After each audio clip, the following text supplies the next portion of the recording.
tardes, compañeros, compañeras. Bueno, el día de hoy tenemos como muchas dificultades, digámoslo así, de ser escuchados en el país, pero también tenemos las razones necesarias para mirar cómo hacemos y estamos planteando pues en esta etapa la forma de resolver la crisis del país. Digamos que todo empezó en esta segunda etapa otra vez, un 28 de abril, similar a un 28, a un 21N. Y en esas condiciones, pues lógicamente tenemos un avance, que ya aquí cada 8 días tenemos el informe del webinar, pero en ese avance ha sido muy importante entender que en el Comité Nacional de Paro nos propusimos 2 puntos centrales. Nosotros dijimos, si hay algo que hacer en este país, es evitar las masacres, los asesinatos y un gobierno autoritario como el que nos tocó en plena pandemia. Esos fueron los objetivos nuestros y no tuvimos otra concepción.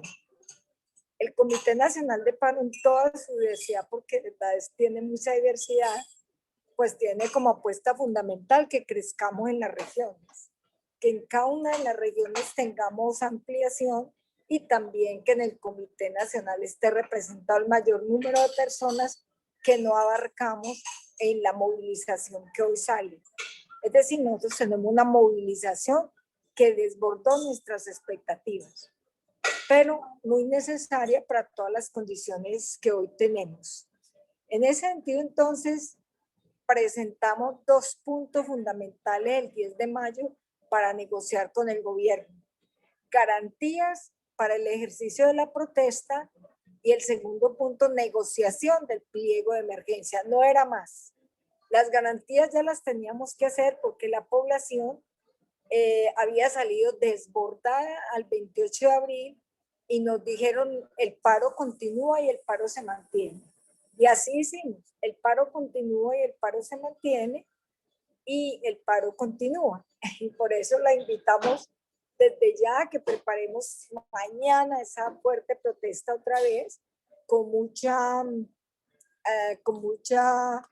fuerza, con mucha gente que nos está acompañando y con muchas ya actividades que hemos adjuntado a toda esta situación. En ese sentido, le hemos presentado al gobierno las medidas inmediatas que debía adoptarse para garantizar el libre ejercicio de la protesta social y detener la violencia contra las y los manifestantes. Ahí entonces le pedimos que se abstuviera de adoptar cualquier medida que dé tratamiento de orden público al ejercicio del derecho a la protesta social, entre ellos la declaración del estado de conmoción interior, que retirara el ESMAD de las protestas y que le quedara claro que el ejército no era para las protestas. El ejército es de choque, es para los enfrentamientos con actores armados, y que si eso se cumplía era el punto más importante para sentarnos a negociar. La respuesta que nos da el gobierno ahí es que el presidente, como comandante pues, de las Fuerzas Armadas, él reitera es que no se tolera en un gobierno democrático como el colombiano ningún abuso por parte de los miembros de la fuerza pública.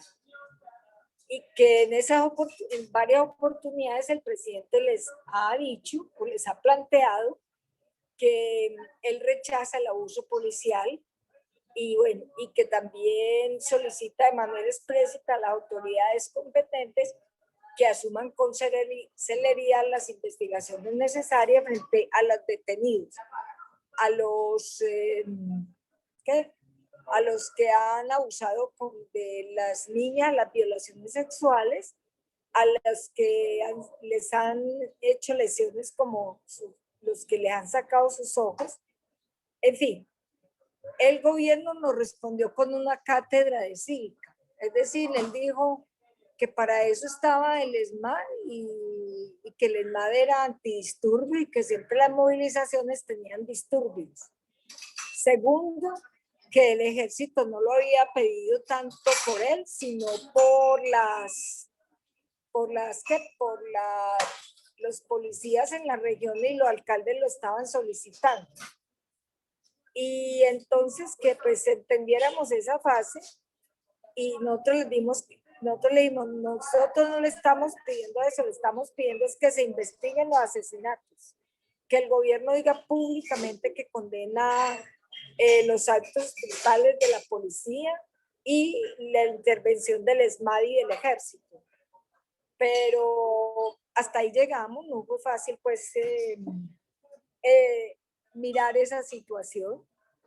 Y el presidente, cuando le planteamos el punto segundo, que es el punto de negociaciones, dijo muy claro que ese punto solo lo resolvía de la siguiente manera, que nosotros estamos pidiendo renta básica, que ellos podían darnos un fondo solidario, que ellos tenían el medio ambiente para articularlo con nosotros en la defensa de páramos y que haríamos un consenso y una mesa de acuerdo para ese consenso. Y que frente a las pensiones ya estaba determinado lo de los BES, que era muy difícil poder retirar el 1174 y el 010, que eran los puntos que teníamos ahí. Entonces nosotros nos paramos de la mesa y le dijimos, estas son nuestras propuestas, si para negociar se levanta toda la fuerza pública, se quitan los asesinatos, también se les respeta a los protestantes y a los jóvenes la protesta como debe ser y no más golpes ni más asesinatos, entonces ahí conversamos y nos sentamos a negociar. En el día de ayer, nos levantamos de la mesa nuevamente con los puntos y con estas respuestas que ellos dieron por el tema de Buga. Inmediatamente le dimos, denos la respuesta que quiera, pero no han cesado los asesinatos. Aquí no se le ha ordenado a las autoridades suspender o abstenerse de continuar estigmatizando la movilización ciudadana y tampoco se ha ratificado públicamente las calificaciones de vandalismo criminal que nos han dado y el maltrato que le han dado al mundo sindical, a los marchantes, a la minga. Eso no nos satisface y nos levantó prácticamente de la mesa, fue la masacre de Buga hecha la noche anterior y los jóvenes que estaban cogiendo ese día. El gobierno, cuando se le planteó los mecanismos de verificación de las medidas para garantizar el libre ejercicio de la protesta social y para detener la violencia contra los manifestantes, con el acompañamiento de asistencia técnica de la ONU y de la Comisión Nacional de Derechos Humanos y prácticamente el Comité de Víctimas de Desaparecidos. En ese sentido, el gobierno no nos nombró eso, sino que nos nombró la Fiscalía, la Procuraduría, y ustedes ya saben lo que la Procuraduría hizo en su pronunciamiento y se inclina a favor de los actores armados que están hoy dirimiendo la protesta. Entonces, eso también nos llevó a puntos muy, muy difíciles. En el tema de mujeres, le estamos pidiendo que se aclaren las violaciones hechas por la policía en las detenciones hacia las mujeres. El caso de Alison en Popayán, que no sea traído su cuerpo a Bogotá para ser manoseado, sino que al contrario, pues sea investigado por quien diga a la familia y una persona neutral y de confianza y que no tenga como esa forma pues de movilidad para poder encubrir una situación tan difícil como la que le pasó a Alison, que se quitó la vida producto de la forma como la detuvieron y todos los abusos que tuvo en su detención. Le dijimos que creara de inmediato en la Fiscalía General de la Nación una unidad especial de alto nivel y con toda la autonomía para que se encargue de abrir y adelantar investigación a todos los hechos de violencia que han cometido la policía, los militares y los que han estado de civil, sacando a las y los jóvenes de sus propias casas. Entonces, el gobierno frente a eso dice que ellos están haciendo todas las medidas necesarias, que van a mirar, pero los hechos nos demostraron otra cosa en el día de ayer. Creemos que en ese sentido, pues no hay una voluntad expresa, ¿sí? Porque si la Procuraduría General de la Nación, que debe ejercer el poder preferente para asumir la competencia de todas las investigaciones disciplinarias contra los miembros de la fuerza pública, está involucrado en violaciones a los derechos humanos en el marco de la protesta, creeríamos que era mejor que la Defensoría del Pueblo, en cumplimiento pues de sus obligaciones constitucionales, verificara que no se cometan más actos de tortura, de violencia sexual, de vulneración al debido proceso y otras violaciones. Ustedes escucharon a Juan Carlos Martínez la semana pasada y eso es típico, eso es ya su modus operandi y ellos van a cumplir. Ellos dicen que es que los jóvenes son vándalos, entonces van y los persiguen y los matan. Yo tengo que denunciar en este webinar que el hijo de Luisa, nuestra secretaria, salía de un politécnico de un ensayo y fue detenido por hombres de civil armados y les fue quitado su celular. Y después cuando ya fueron a preguntar qué pasaba, dónde estaba, qué era, no sabían dar razón, cuáles eran los motivos por los cuales lo habían detenido, sino que que lo habían detenido porque tenían derecho.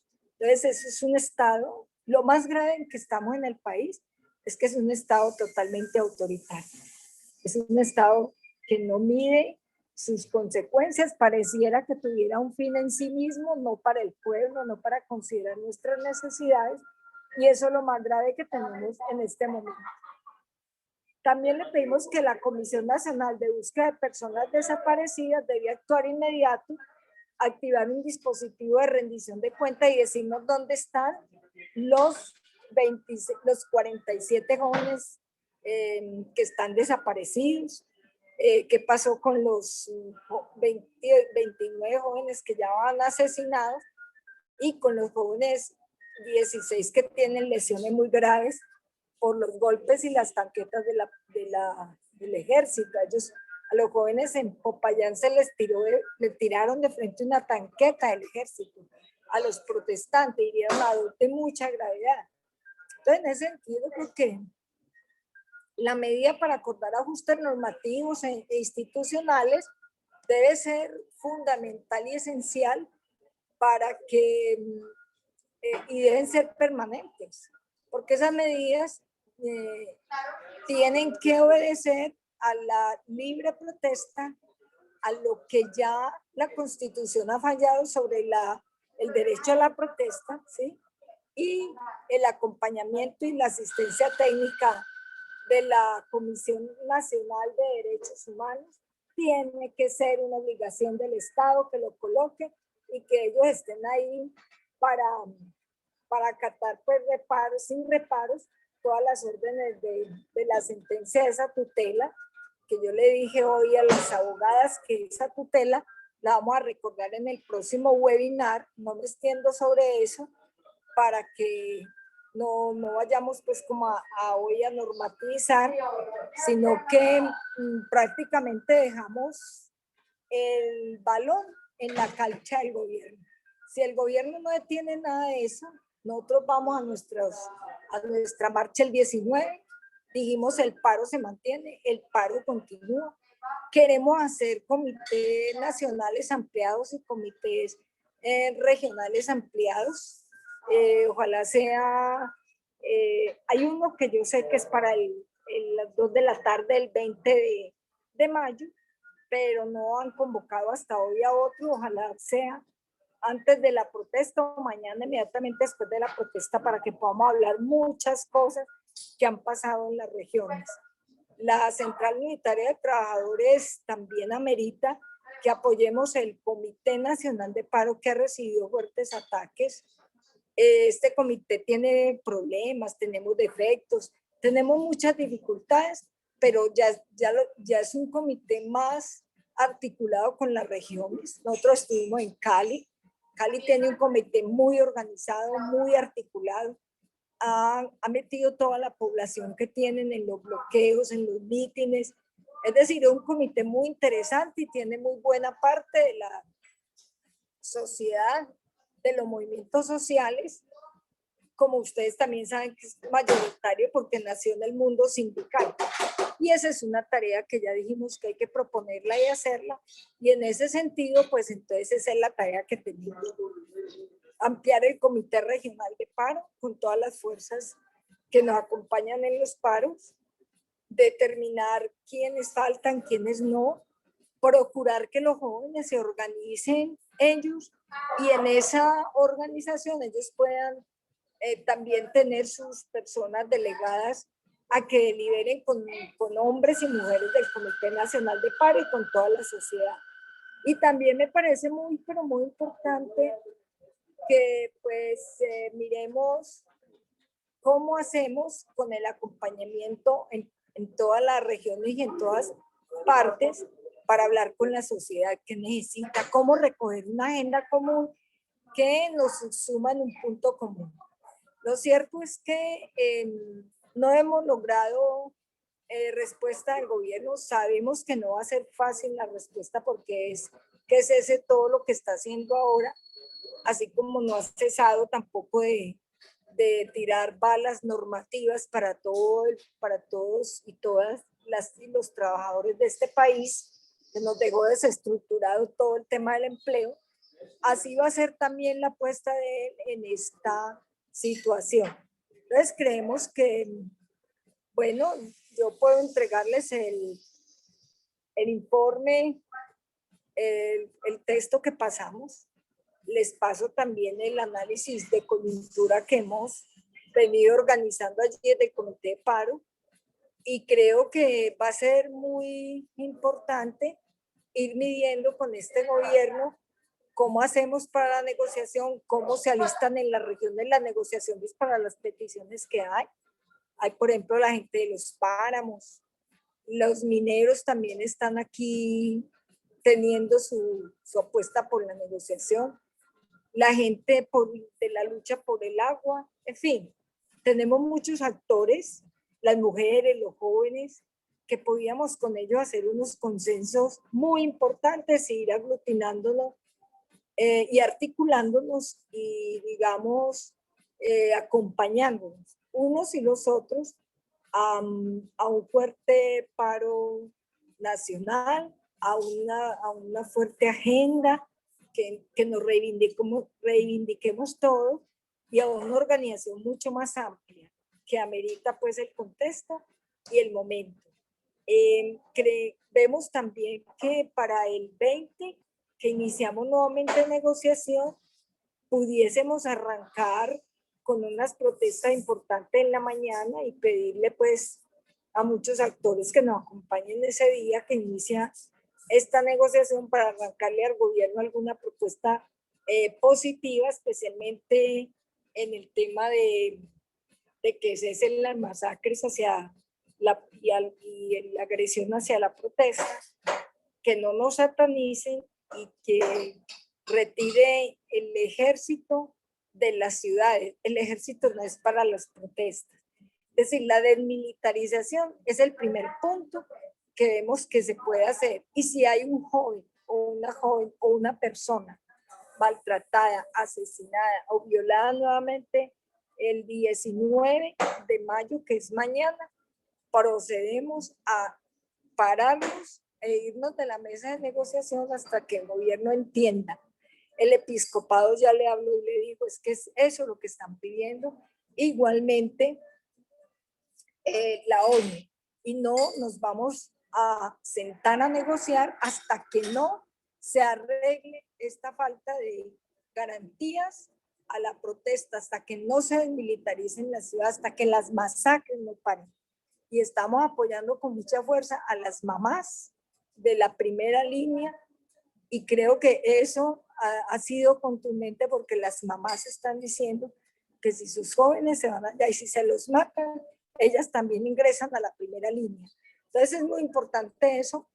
La central tiene un papel muy importante para jugar en lo organizativo, lo viene haciendo y esto es un proceso de tolerancia y de paciencia porque son muchas ideas, son muchas personas las que vamos a encontrar en este paro con muchas diferencias con nosotros y nosotras, pero hay que encontrar un punto común que nos permita aglutinarnos. Así que, compañeros, compañeras, a parar para avanzar, y el paro nacional, mañana en las calles, y hoy traemos un tema espectacular, que es el tema de los mitos y de las realidades sobre la vacuna.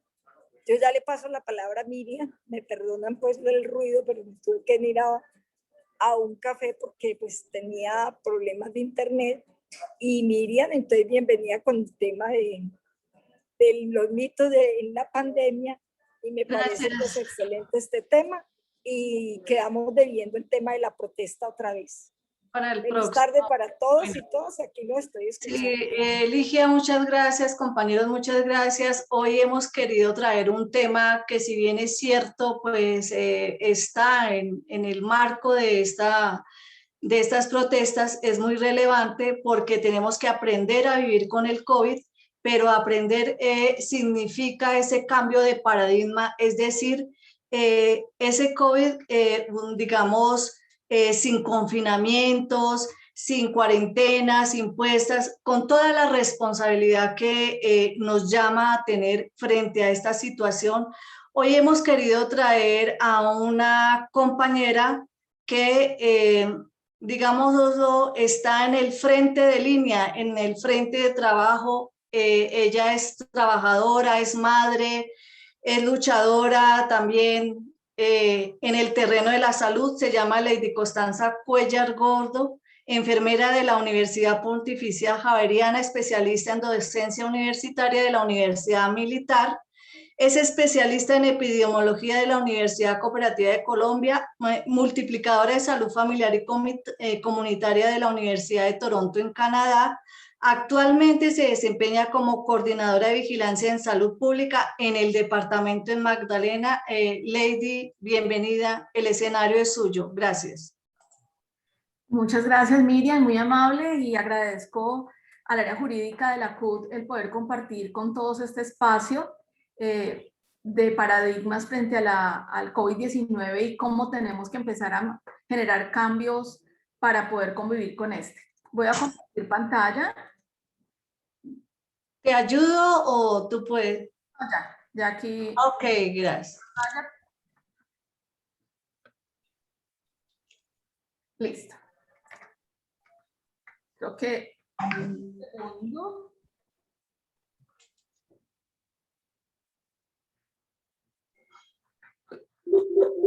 Perfecto. Bueno, entonces, paradigmas y respuestas frente al entorno del COVID-19. Primero, mencionarles que el coronavirus y los coronavirus que han aparecido, pues no son nuevos. Han aparecido en diferentes áreas del mundo y han venido causando diferentes brotes de infección respiratoria aguda de leve a grave, tanto en personas como en animales. Estos virus tienen algo particular, es que se va transmitiendo entre animales y se potencializan para luego infectar a los humanos. Esas capacidades que van desarrollando estos virus, pues a medida que cada país va logrando detectarlos y mejora su vigilancia, pues va a ser probable que encontremos no solamente este, sino muchos más coronavirus. Hemos tenido varias alertas epidemiológicas en el mundo, no solamente esta, sino ya hace varios años hemos tenido alertas frente a la enfermedad respiratoria aguda, el SARS, el H7N9, el MERS, el H1N1, etc. Vamos a mirar algunos de ellos para entender que esto no es nuevo. La gran diferencia de esto que ocurrió y de lo que está ocurriendo ahora es el carácter pandémico, la posibilidad de poder llegar a todos los países en el mundo. Uno de los ejemplos tenemos la influenza aviar, el H5N1, Es un virus que se detectó por primera vez en el año 96 en China, en gansos, y se potencializó hasta que sale y por primera vez es detectado en el 97 en un brote de aves de corral de Hong Kong. Este mismo virus se ha detectado en aves de corral y en aves silvestres de 50 países más. Y en 6 países se considera ya endémico. ¿Eso qué quiere decir? Que normalmente circula, ¿sí? Y es altamente patógeno. Este H5N1, pues se han detectado más de 861 personas y 455 defunciones en 17 países. Eso quiere decir que es un virus altamente severo y mortal, tiene una tasa de letalidad del 60%. También tenemos otro virus como el H7N9, es un subgrupo del virus H7, también circula normalmente en aves, produce infecciones en humanos con otros tipos de subgrupos y se encuentra en países como Australia, Canadá, Italia, México, Holanda, Reino Unido, Estados Unidos, y también es asociado a brotes de aves. Produce conjuntivitis y síntomas respiratorias leves y se encontró en humanos desde el año 2013. Es un virus de alto potencial pandémico, sin embargo se han logrado controlar los casos y no ha salido de estos países. Hemos tenido hasta el momento 1.568 casos confirmados, 616 defunciones desde febrero del 2013 a noviembre del 2019, tiene una letalidad del 39%. Este H7N9 vemos cómo en algunos países se ha venido pues viendo la evidencia de este virus y se ha venido propagando. Tenemos otro tipo de influencias como la porcina. Esto es normal, eso es una enfermedad que está circulando en los porcinos en la gran mayoría de regiones del mundo. Esas infecciones en humanos se han documentado en Asia, Europa y las Américas, y desde el 2005 se han reportado 48 infecciones en humanos en los Estados Unidos. Hay otro de los virus que hemos encontrado, está el MERS. El MERS es una nueva cepa identificada en Arabia Saudita en el año 2012. La clínica es de infección respiratoria aguda grave y tiene una alta letalidad, es del 34.5%. Y afectó al 19% de los trabajadores de la salud. En esta, pues se encontraron 2.494 casos confirmados, 858 defunciones en 27 países, 12 países del Medio Oriente, y la transmisión inicialmente fue de camello a camello, luego de camello a humanos, de humano a humano. También hemos tenido experiencias en el cine y uno de esos fue, hay una película que sale en el año 2011, se llama Contagio, de pronto algunos la pudimos ver, fue estrenada en Estados Unidos en el 2011 y esta película nos habló o se basó en la gripe H1N1 que tuvimos o que se desarrolló entre el 2009 y el 2010. Pero esta película logra tocar varios temas que nos van a adentrar a esto del COVID y cómo deben cambiar nuestros paradigmas. Uno es que cómo el pánico de masas puede ser un factor determinante para un colapso de orden social.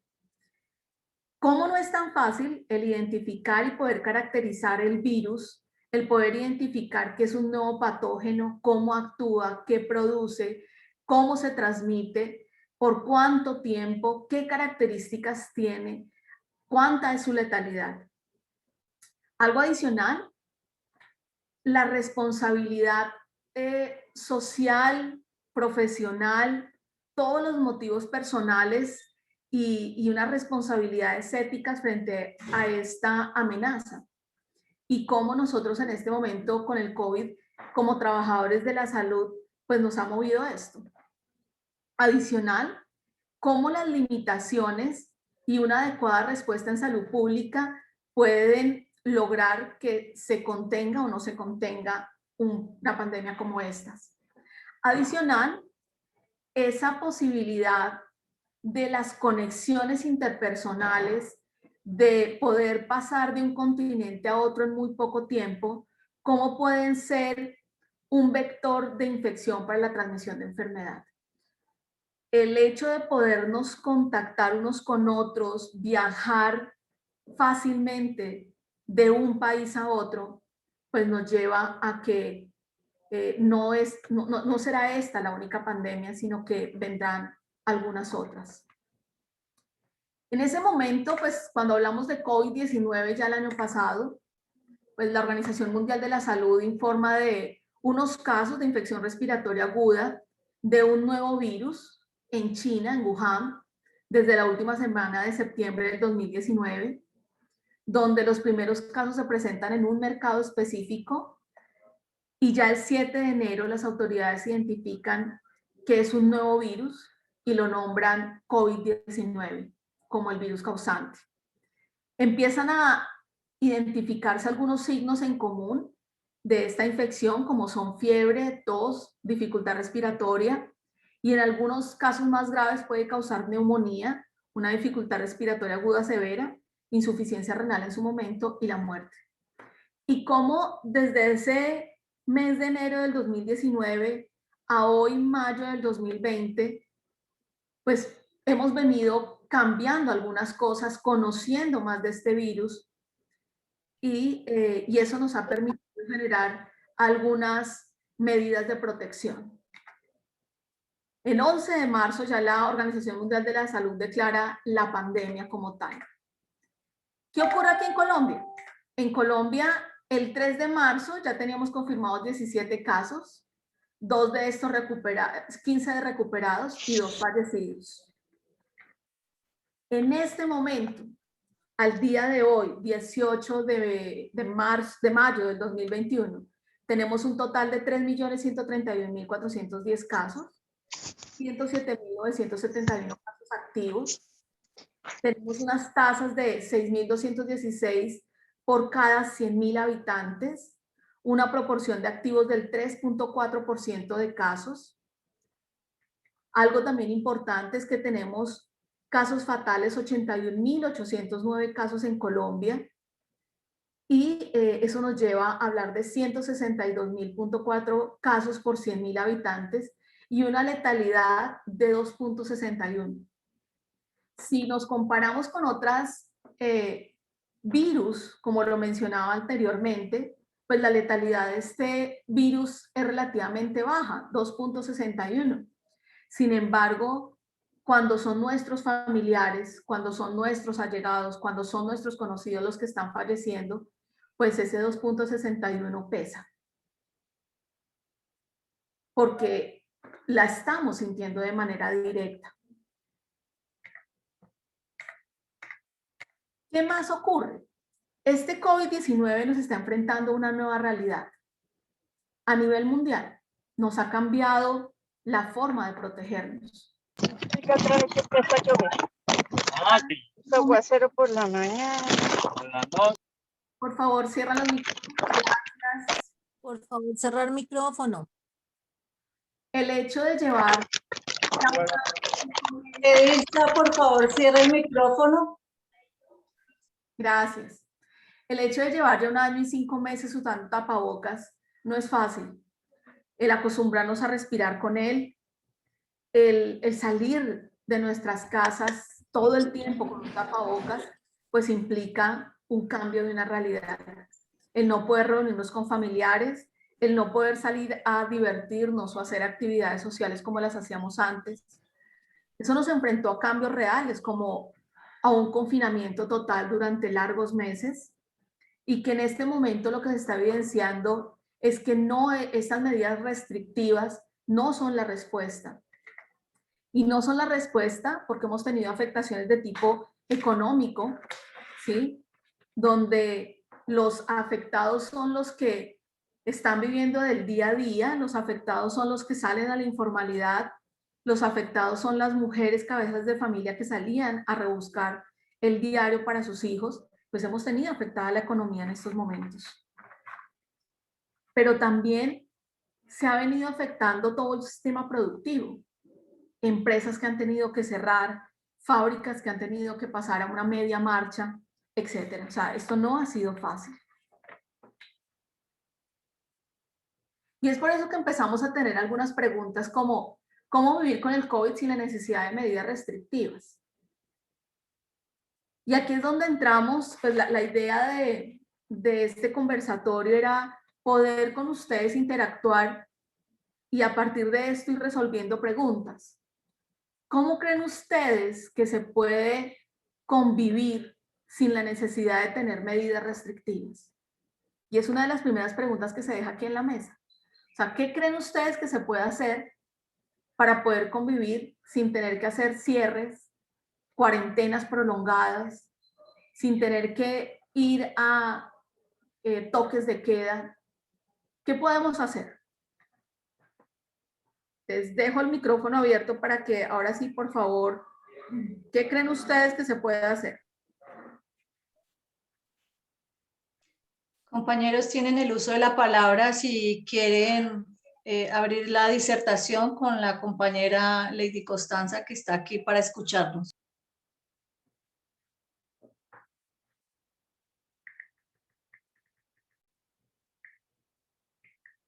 Bueno, dentro de lo que se está proponiendo para hacer es que tiene que haber una responsabilidad social.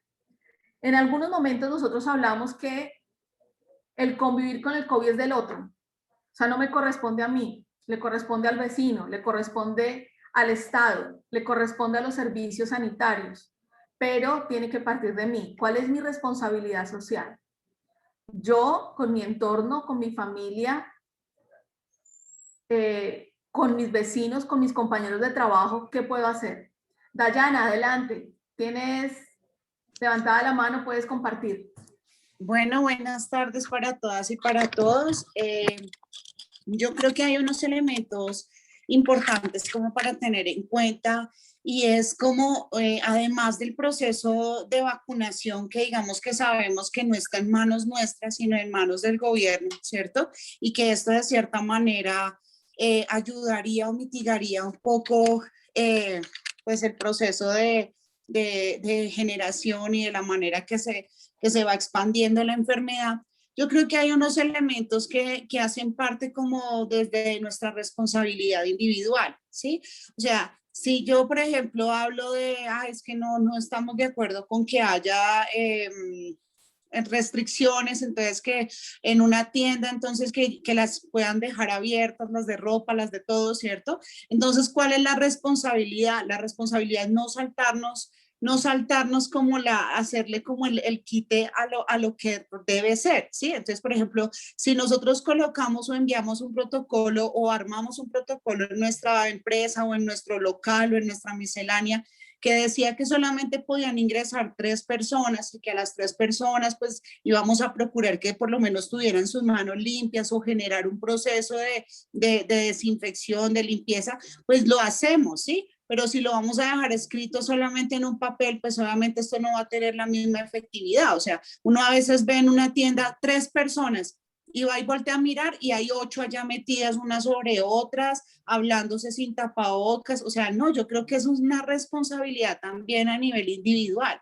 Si yo voy a marchar, ¿cierto? Pero entonces me quito el tapabocas, comparto la bubucela con el compañero, pues obviamente estoy generando unas situaciones y unas cosas que van a agravar la problemática, pero si yo soy responsable, me llevo puesto mi tapabocas, me lo cambio, ¿sí? Porque también esa es otra que duran 28 horas, 2 días, más de 2 días con el mismo tapabocas, pues no, ¿cierto? O sea, es también como esa conciencia de autocuidado, ¿cierto? Pero también cómo ese autocuidado impacta en los demás y también cómo esa responsabilidad con el otro hace que desde la labor que yo ejerzo, pues también puedo contribuir a eso. Yo creo que son como una serie de elementos que nos dan como una respuesta muy bien, en cadena.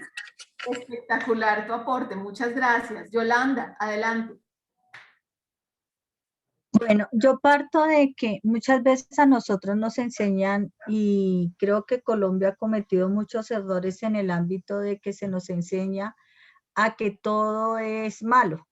¿En qué sentido? En que se nos ha dicho de que nos han cerrado las empresas pequeñas, todo lo que es lo pequeño, muchas de las MIPYMES quebraron, pero los centros comerciales grandes vemos aglomeraciones, vemos que la gente no guarda el distanciamiento, no tiene muchas veces los protocolos necesarios en los almacenes grandes de cadena. Entonces, la gente mira de que muchas veces lo que se envía o el mensaje que estamos enviando no es para todo el mundo equitativamente. Entonces, por eso el pueblo dice, a mí me prohibieron, mi empresa, mi restaurante, mi cafetería chiquitica quebró porque no me dejaron abrir, pero los centros comerciales se les dio el auge de abrir, independientemente que tuviéramos una pandemia al lado. Entonces creo que hemos hecho las cosas mal desde el punto de vista epidemiológico en decir que esto es solamente para unos cuantos y para otros no. Si podemos decir esto es general para todo el mundo y todos debemos que tener desde lo individual a lo colectivo, y en la parte colectiva que todo el mundo participemos de las de la situación. Me parece excelente la película que tú citas.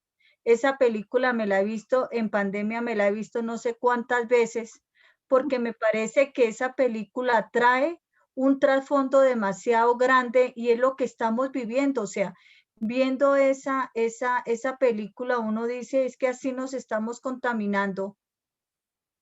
Y ver cómo finaliza la película y cómo, pero todos podemos estar contaminados de un momento a otro. O sea, es algo que nosotros no podemos desviar del camino y que no porque el otro no se cuide o el otro hable, lo que les decía Dayana en estos momentos, del cuidado de no quitarse el tapaboca. Mire, lo que nos puede salvar la vida es usar nuestro tapaboca bien puesto, no quitárnosla.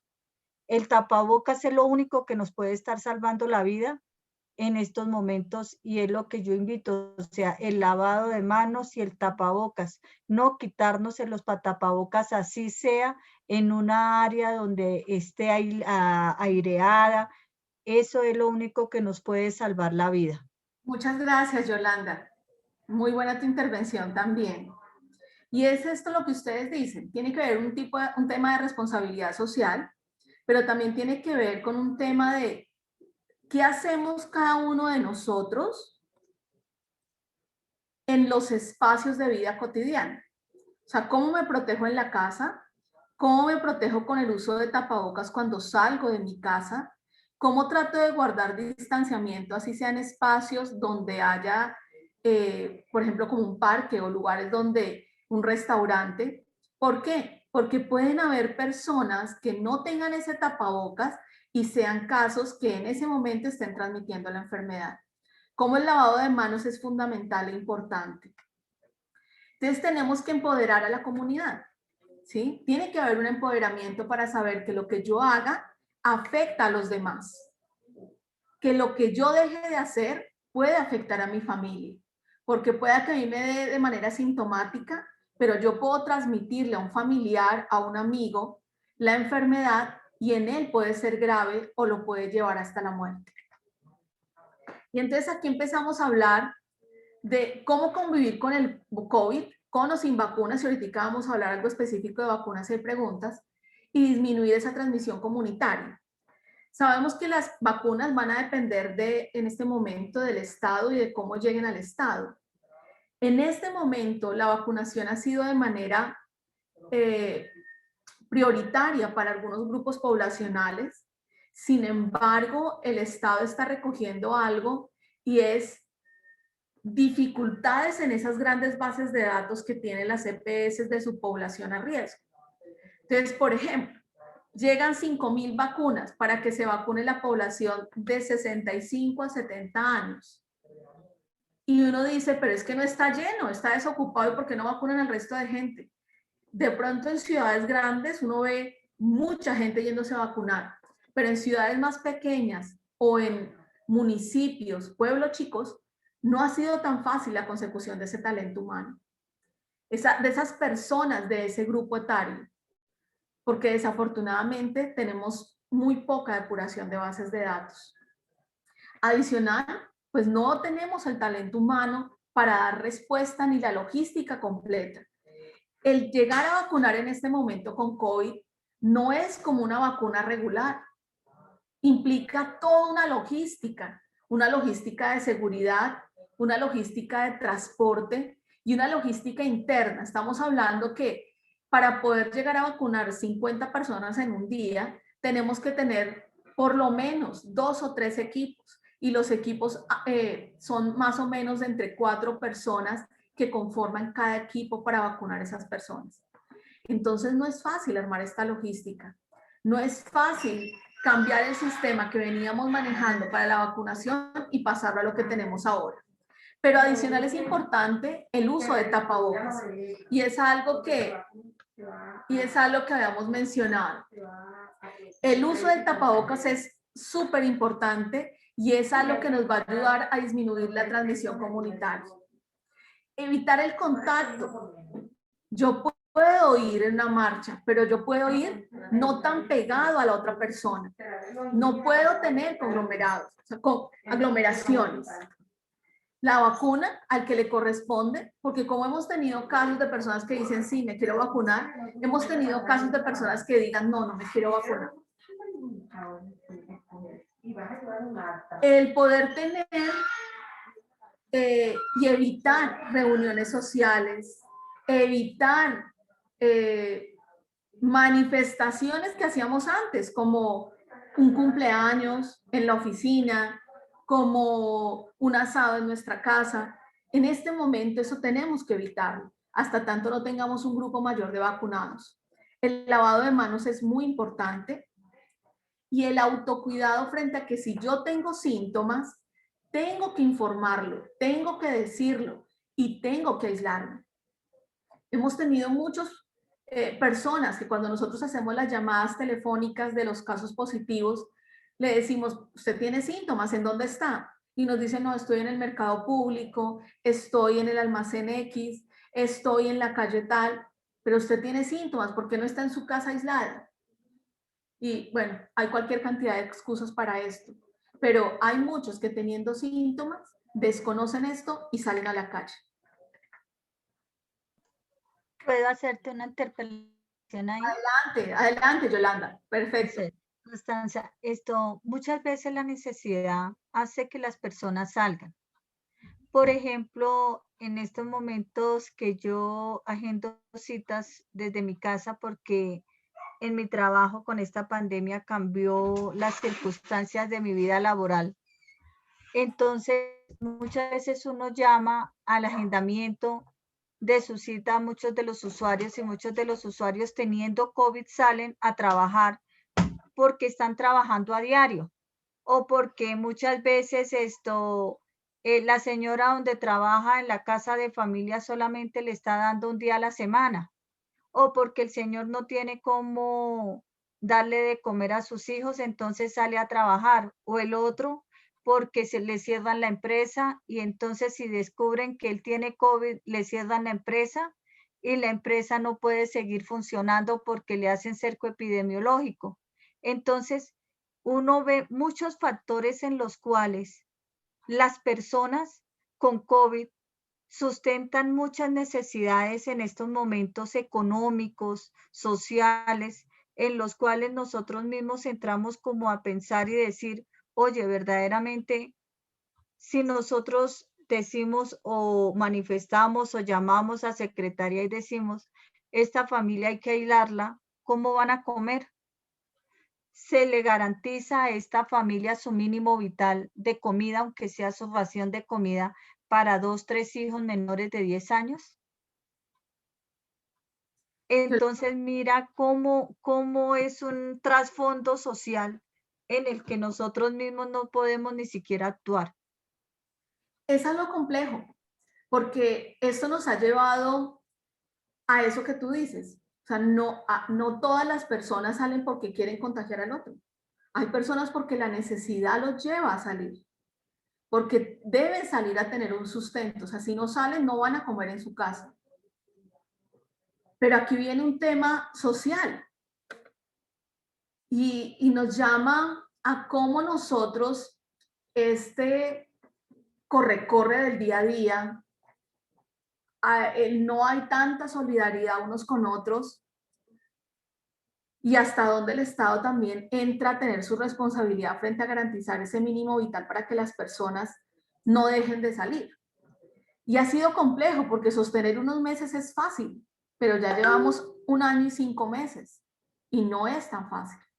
Yo me acuerdo que aquí nosotros desde la experiencia, los primeros casos se les llevaba a mercado y lográbamos que se aislaran.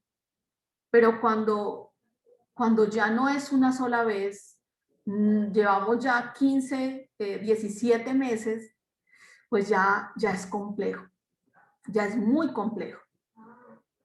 En algunos sitios lo que se ha hecho es que las comunidades se reúnen y entre ellos se pueden ayudar, van mirando cómo se apoyan y los que pueden salir ayudan a los que no pueden salir, porque en un momento determinado ellos van a apoyarlos y tienen que quedarse en casa sus vecinos. Entonces puede haber un tema de solidaridad, pero no es fácil, ni siempre es lo que se espera, ni siempre es lo que se tiene. Es por eso que cuando uno habla de vivir con el COVID y proteger y apoyar a la población vulnerable, pues vamos a ver quiénes son esa población vulnerable, ¿sí? Y son esas personas de la tercera edad que en este momento, pese a que están vacunados, pueden llegar a presentar la enfermedad. La ventaja es que si ya están vacunados, pues no va a ser grave. Pero tenemos muchas personas, adultas mayores, que todavía no se han vacunado o han decidido no vacunarse. Personas con enfermedades cardíacas que ya van a entrar a vacunación, pero que todavía no están vacunados y que tienen que seguir saliendo o tienen que exponerse a personas que deben salir y que son positivas. Personas con diabetes, personas con hipertensión arterial, y aquí aparece otro problema. Y es que muchas de estas personas con enfermedades crónicas no están controladas. Entonces, en este momento eso es algo que nos está causando y nos está dando un gran costo. ¿Por qué? Porque las personas sabían que eran hipertensas y no habían podido ir a su control, o son hipertensas y la salud o su servicio de salud no ha llegado a darle la respuesta que se quiere, o ni siquiera les han llegado con medicamentos. Entonces son muchos factores los que van jugando acá. También otra cosa importante es mirar dónde son esos sitios donde hay riesgo de contagio, ¿sí? Y resulta que eso que tú mencionabas ahorita, frente a espacios cerrados y cómo hay grandes mercados, grandes centros comerciales que están abiertos, y es porque aquí empieza a ocurrir algo, y es que entre más espacio cerrado hay, mayor riesgo de contagio se produce. ¿Eso qué quiere decir? Tenemos sitios donde hay un mayor riesgo, como los hospitales, porque se está moviendo el virus ahí. El transporte público, porque no estamos guardando la suficiente distancia, porque el que tiene que salir a trabajar siendo positivo está en medio de muchos que son susceptibles. Bancos, cajeros electrónicos, elevadores, porque antes subíamos 10, ahora subimos 2, pero vamos tarde o tenemos que subir, entonces terminamos subiendo los mismos 10. En mercados, supermercados, restaurantes, consultorios médicos, farmacias, y ya se va bajando el nivel de riesgo, por ejemplo, en vías públicas o en vehículos particulares si van con la ventana abajo. O en la casa, porque si hay un miembro, se aísla y no va a contagiar a otros. Buenas tardes. Adelante, Andrea. Muy buenas tardes para todos y para todas. Bueno, a mí el enfoque que le has dado me parece muy bonito. De hecho, pues creo que fue el enfoque que intentó hacer el gobierno inicialmente. Pero como decía la compañera, es un enfoque muy complicado porque en esta pandemia pues supimos que todos no estábamos en la misma condición para afrontarla. Es me parece injusto pues como descargar la responsabilidad de contener el virus solo en las acciones de la población, cuando sabemos que muchos de las personas vulnerables están pues obligadas a salir por su misma condición económica. En el mapa que mostraste de riesgo me parece que falta uno muy importante, que es la escuela.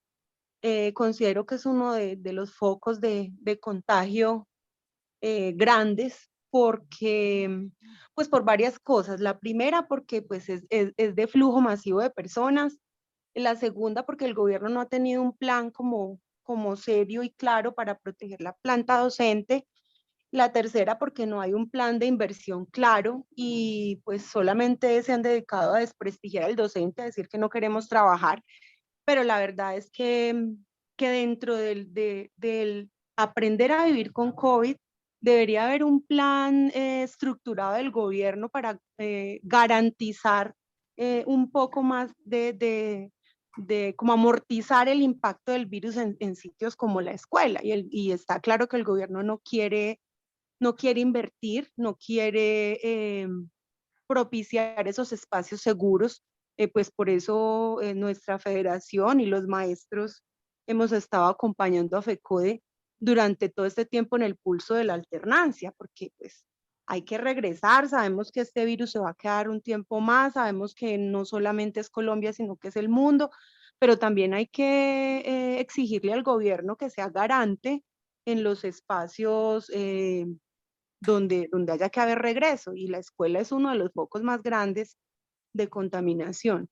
Entonces es muy importante en ese volver a vivir que el gobierno haga la inversión que le devuelva al pueblo un regreso, pero un regreso con garantías.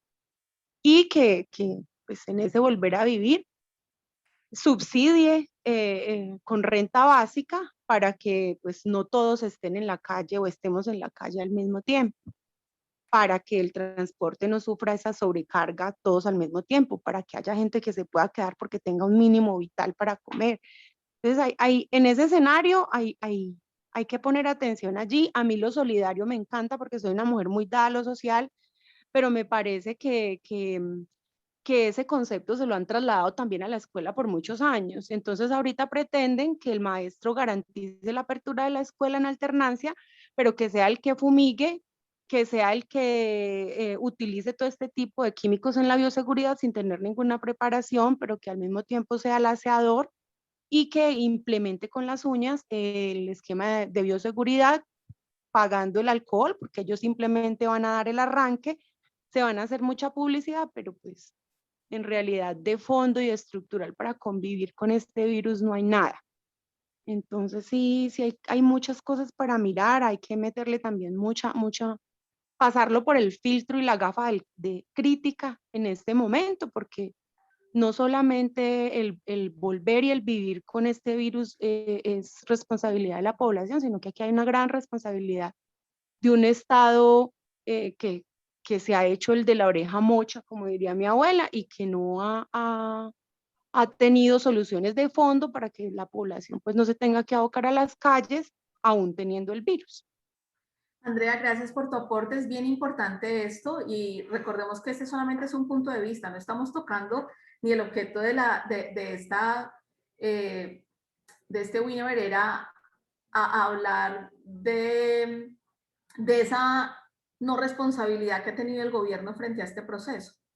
Sin embargo, estoy de acuerdo contigo, debe haber inversión para que la escuela sea un sitio seguro para poder garantizar tanto para estudiantes como para docentes este convivir con el COVID.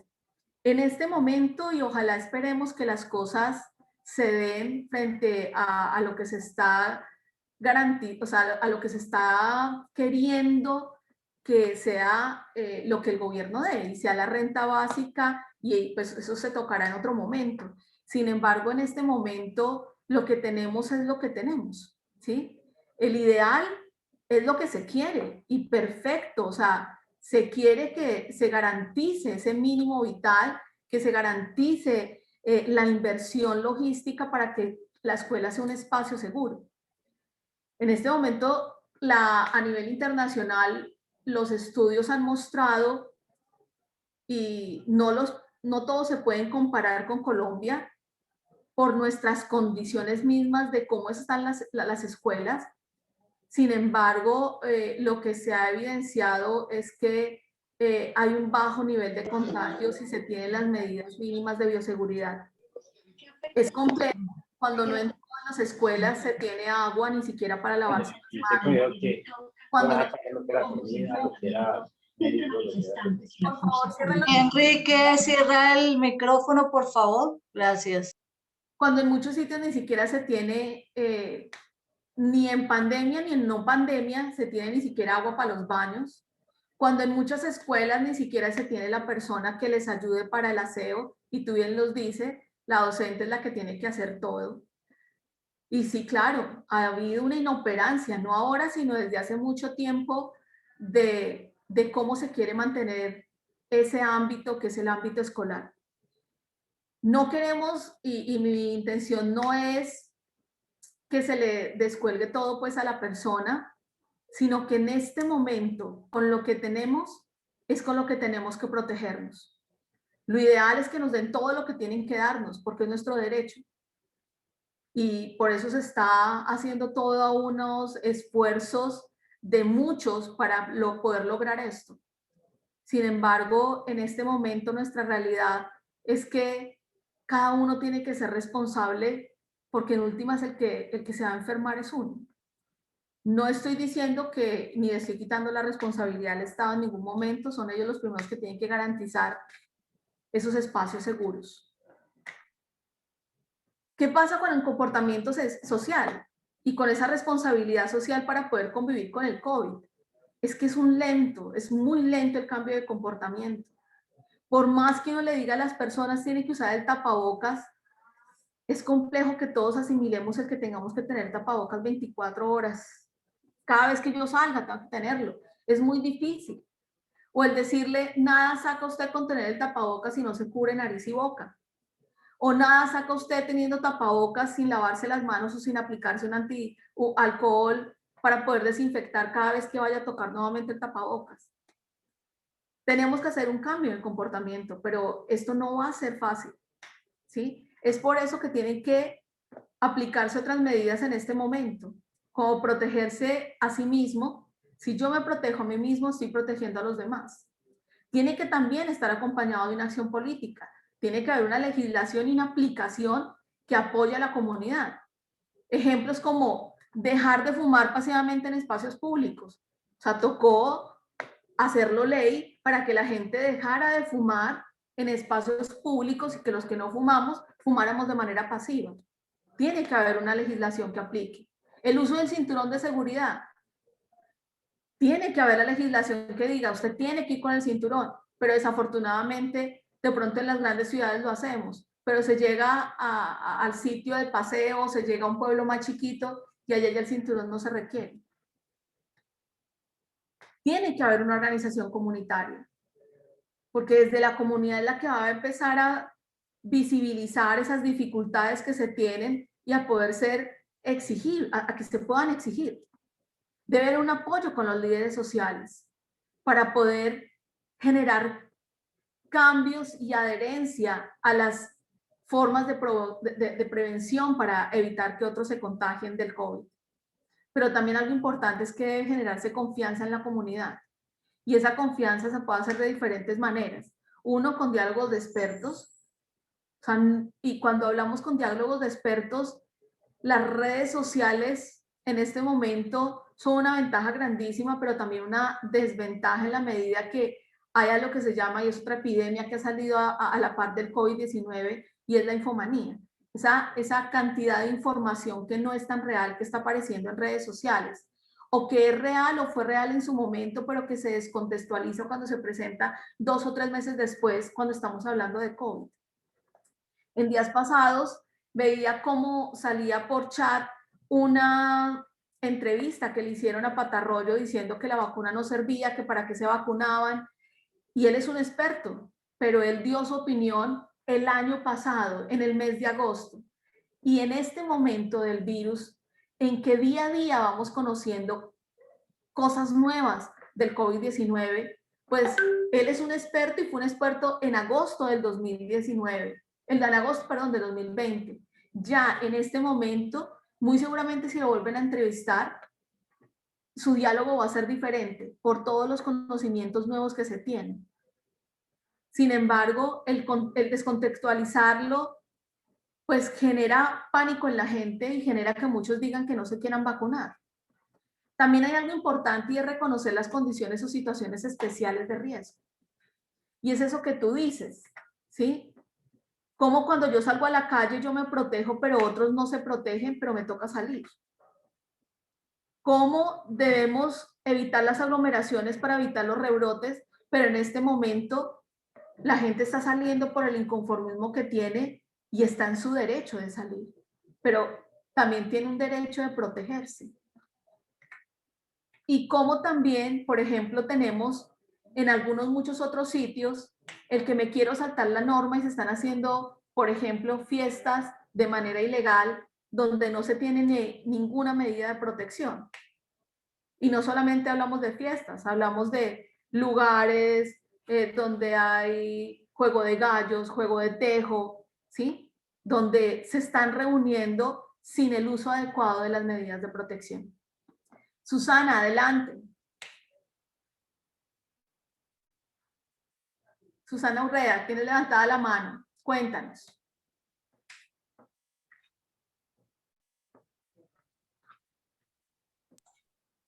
No te escucha. Ok, vamos. Buenas tardes. Solo quería... ¿Sí me escuchan? Sí, Susana, te estamos escuchando. Vea, hermosas y hermosos. Ahorita acabo de salir de un sitio que se llama Cosmite en el área de consulta externa y además abajito hay una parte donde uno reclama la droga. Había conmigo 100 personas, 100 personas haciendo cola. Todos aglomerados ahí porque hay 2, 3 chicas que son las que atienden las fórmulas y sacan y pues distribuyen la droga, la medicina. 100. No había ninguna posibilidad de tener distanciamiento porque no da. Nos sentábamos en todas las sillas que hay posibles porque pues más yo que tengo una buena incapacidad por esta rodilla. Entonces así es muy difícil cuidarnos. Si el mismo sistema precario de salud que tenemos, ni había nadie repartiendo alcohol, ni nadie mirando si usted se estaba echando gel, nada. Los empleados de la farmacia haciendo reunión y a media marcha haciendo reunión, desayunando, el señor hablando con él y todo el mundo le gritaba, por favor atienda que nosotros podemos estar aquí. Y nadie ahí para hacer una vigilancia de cómo estaba haciendo el procedimiento para bioseguridad, 0. Entonces, así, yo cada que voy, pues tomo fotos y publico y denuncio. Ya me llaman señora denuncia, pues denuncio porque, pero eso sí, eso no vale, no vale, no nos paran bolas, no nos atienden. Y las colas son de cuadras. Cuando pues hacíamos cola, ya ahorita no, porque uno ya entra y eso es lleno. Entonces, ¿qué medidas adoptamos nosotros? O yo no sé, jurídicamente, ¿qué se puede hacer para hacer que estas entidades de salud traten a la gente como realmente tiene que ser y no nos traten como mercancía, porque lo están haciendo, o sea, al bulto, nos atienden al bulto. Esto es grave lo que pasó hoy. Es que 100 personas en ese sitio tan pequeñito, mejor dicho, yo creo que más de uno tiene que salir contagiado de ahí.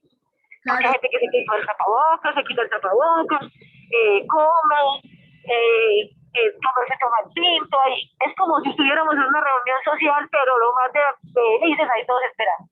Entonces, yo no sé, pues hago esta denuncia, no sé qué posibilidad tiene de que alguien mire o venga y nos ayude, nos observe y mire cómo podemos hacer para evitar todo esto, porque es realmente grave. Sí, hay que hacer una auditoría, pero no, ¿quién la hace? ¿Quién nos audita eso? Susana, desafortunadamente tenemos muchos. Ustedes pueden poner las quejas tanto en el ministerio como en la Supersalud. Hay páginas en internet donde puede hacer la PQR, pero lo que tú dices, ¿qué hacer? La única forma es cada uno tiene que cuidarse. O sea, desafortunadamente, ¿qué te recomiendo? No te vayas con tapabocas de tela, tienes que irte con tapabocas N95 cuando vas a este grupo, estos espacios tan aglomerados. Hay que irse con tapabocas N95. Y si nadie controla ni quién se aplica alcohol, ni quién no se aplica, te recomiendo, lleva tu alcohol y tú aplícatelo, ¿sí? Cada tanto de tiempo, cada 10 minutos hay que estarse limpiando. No te quites nunca el tapabocas, no comas nada allá adentro. Y esa es la forma de evitar que se disminuya el riesgo de contagio.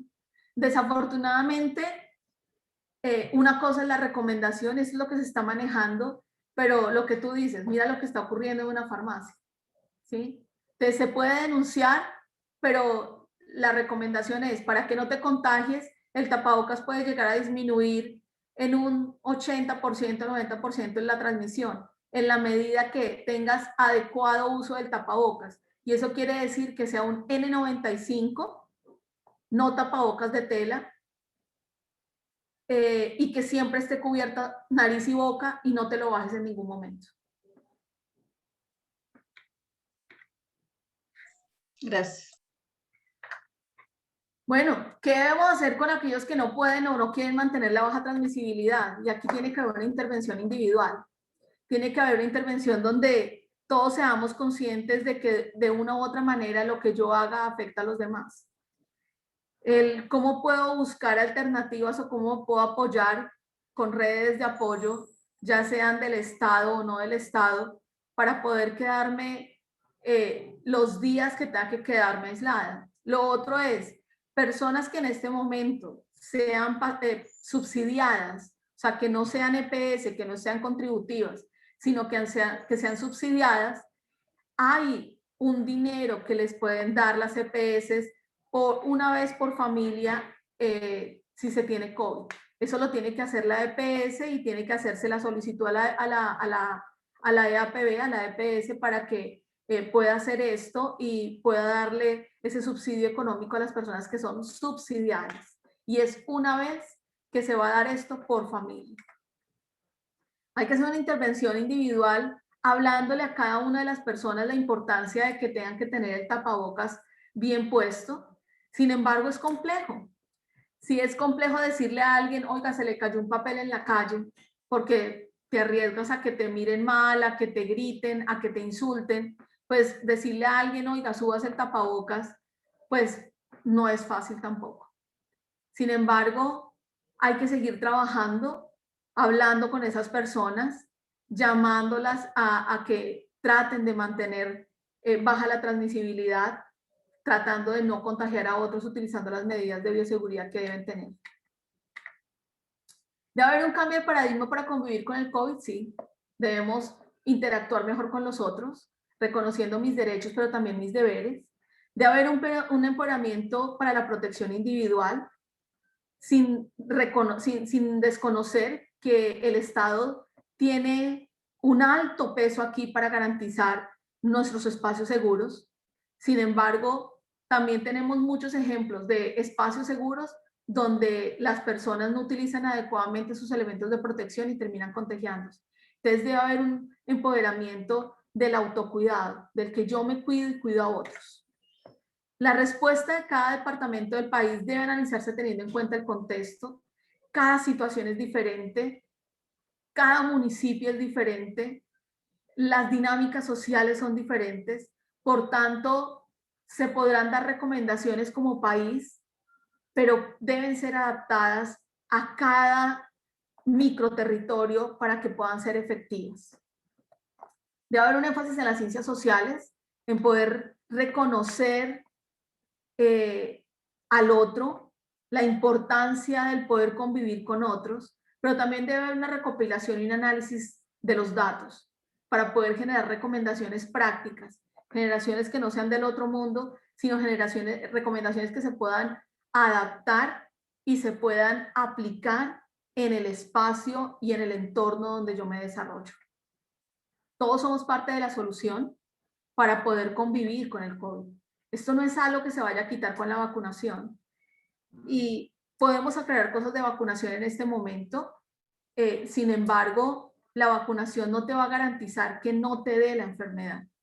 La vacunación lo que va a garantizar es que no te dé grave la enfermedad.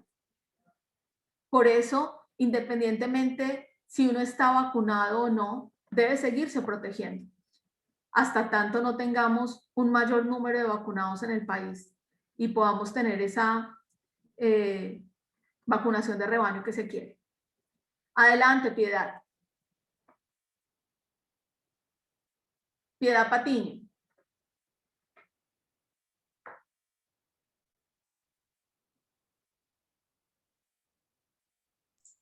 Como que no te escucha. Y al parecer. Felipe, adelante. Buenas tardes, ¿me escuchan? Sí. Ay, perdón, ¿me escuchan? Sí, ¿Aló? dale, Piedad, dale. Ay, qué pena, gracias, Felipe, gracias.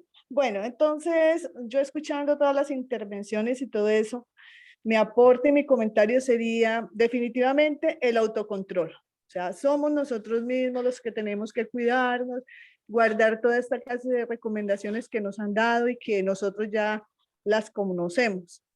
Los medios de comunicación, ahora escuché que el doctor Patarroyo dice que la vacuna no sirve. Una eminencia de eso es una persona que tiene una credibilidad entre el pueblo y que salga con una noticia de esas, pues pone mucho a la gente a dudar. Los medios de comunicación nos desinforman, nos han metido tanta información de todo esto que ya las personas están confundidas. Es más, uno se encuentra con muchas personas que dicen que la vacuna nos van a colocar un chip y personas que dicen que jamás se vacunarían. Gente que sigue diciendo que el virus no existe, que eso es algo que se inventó el gobierno. O sea, yo vivo en Florencia, Caquetá. Les voy a hablar porque acá pues es una zona bien apartada. Tengo la opción de reunirme con personas pues de todo tipo de clase social y o sea, uno escucha eso, entonces uno dice, ¿cómo vamos a hacer? ¿Cómo le vamos a decir a esta gente, mire, eso no es así, nos tenemos que cuidar, cuidarnos entre todos? Todo este tema que hemos venido tratando es bien complicado en una cultura donde la persona, en vez de informar, desinforman. Entonces, pues esa era mi opinión al respecto. Gracias, Piedad. Es cierto, la vacuna nos ha traído, y no solamente la vacuna, sino todo este tema, hay mucha información que está llegando que no es cierta. Por eso la recomendación es siempre verifiquen, cada vez que les llega a ustedes una cadena, antes de pasar la cadena, verifiquen la información, ¿sí?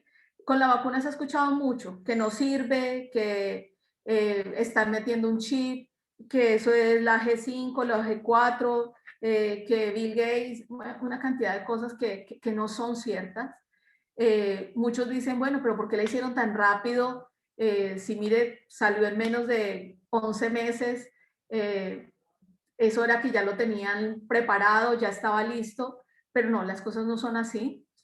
Como les mostré, los coronavirus no son nuevos, ya se habían tenido varios brotes de coronavirus desde hace mucho tiempo y se estaban investigando, y eso ha permitido que tengamos un avance tan rápido para este virus.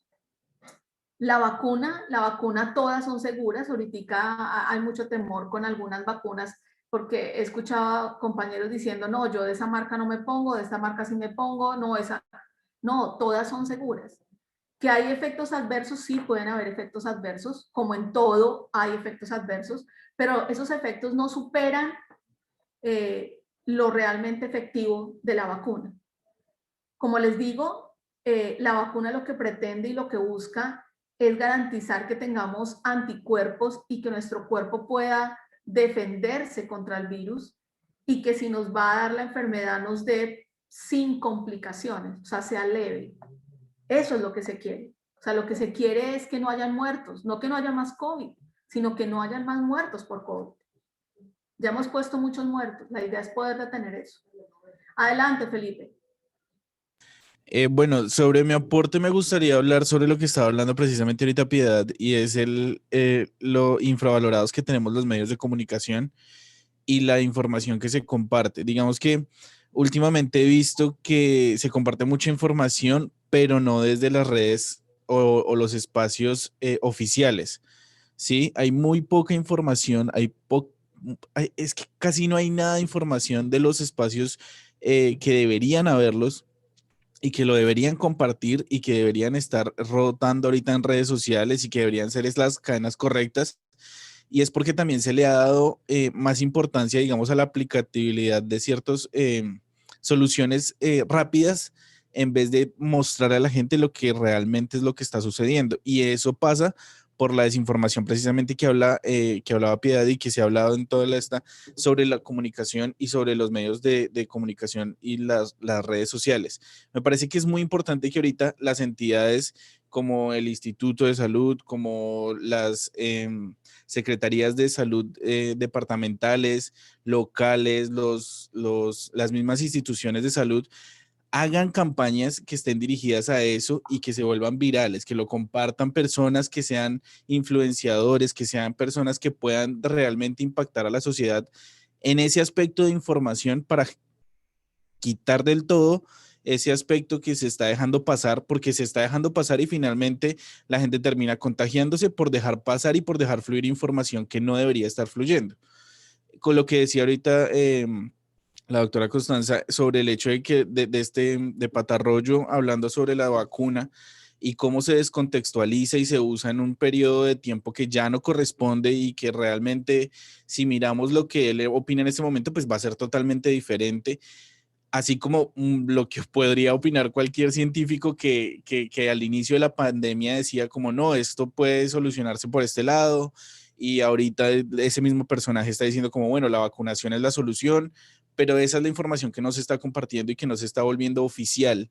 Y la gente va a las redes sociales de las entidades oficiales y realmente no encuentra información más allá de números y de porcentajes de gente contagiada y de cómo están las UCIs, y hasta ahí llega la información. No se está compartiendo información del uso adecuado del tapabocas y se está bajando la guardia en ese aspecto, porque realmente al inicio de la pandemia ese era el boom y todos los medios de comunicación hablaban de eso, todos los influenciadores salían con tapabocas. En este momento tenemos influenciadores que van al banco y se toman una foto en el banco sin tapabocas. Y eso genera que la gente diga, ah, no, pues es que si fulanito sale a la calle sin tapabocas, pues yo también salgo porque es que yo soy igual que esa persona. Entonces, esos espacios, y no se está teniendo en cuenta esos espacios que realmente son sociales, que también hacen lo que nosotros conocemos como sociedad y que ahorita son de una inmediatez increíble, y que digamos que países como España, bueno, hay regiones del país, del mundo, perdón, que ya no usan tapabocas porque no es necesario, pero entonces se baja la guardia en otras regiones como Colombia, que sí se necesita el uso del tapabocas, que sí se necesita el uso de restricción en ciertos espacios, y se está dejando pasar porque sí, porque no se le está dando un cubrimiento. Tienes toda la razón, y es que la estrategia comunicativa debe reforzarse, la comunicación de riesgo debe reforzarse. Yo creo que esa es una de las cosas que el Estado también debe mejorar, y es cómo comunicar de forma asertiva lo que realmente queremos que llegue a la gente. Muchas gracias, muy buen aporte, igual que el de Piedad. En este momento lo importante es, y lo que queríamos mostrar es que aunque el Estado sí tiene una gran responsabilidad, cada uno de nosotros debe protegerse. O sea, no den por hecho de que ya no hay pandemia, o sea, la sigue habiendo, o sea, tenemos que protegernos, hay que utilizar el tapabocas, tenemos que lavarnos las manos de manera frecuente, tenemos que usar alcohol de manera frecuente. Llegará el momento en que no lo usemos, claro, cuando ya tengamos más vacunados, cuando tengamos otros logros frente a una vacunación más masiva, en ese momento podremos dejarlo de utilizar, pero en este momento debemos continuar protegiéndonos. Miriam, muchas gracias por la invitación. No sé si hay alguna otra pregunta específica frente a vacunación para poderla responder. Yo tengo una. ¿Cuál es la diferencia entre la primera vacuna y la segunda vacuna del COVID? Bueno, en este momento Dependiendo de la casa farmacéutica, se recomiendan 2 dosis o 1 dosis. La única que tiene una sola dosis es Johnson & Johnson. El resto de vacunas son 2 dosis. ¿Por qué es necesario las 2 dosis? Porque tienes que tener la inmunidad completa, ¿sí? O sea, tú no estás totalmente vacunado hasta 10 días después de la segunda dosis. Ese es el error que mucha gente ha cometido, que me vacuné hoy y pienso que ya tengo anticuerpos. No, yo tengo totalmente anticuerpos y estoy totalmente vacunada de 10 a 15 días después de la segunda dosis, que es lo que en este momento estamos manejando. Gracias, Lady. Agradecerte el espacio, la disposición que has tenido para con el equipo jurídico. Y la gente que no tiene con qué pagar. Muchas gracias. Ligia. Muchas gracias, Constanza. Una charla muy interesante, muy especial para este momento.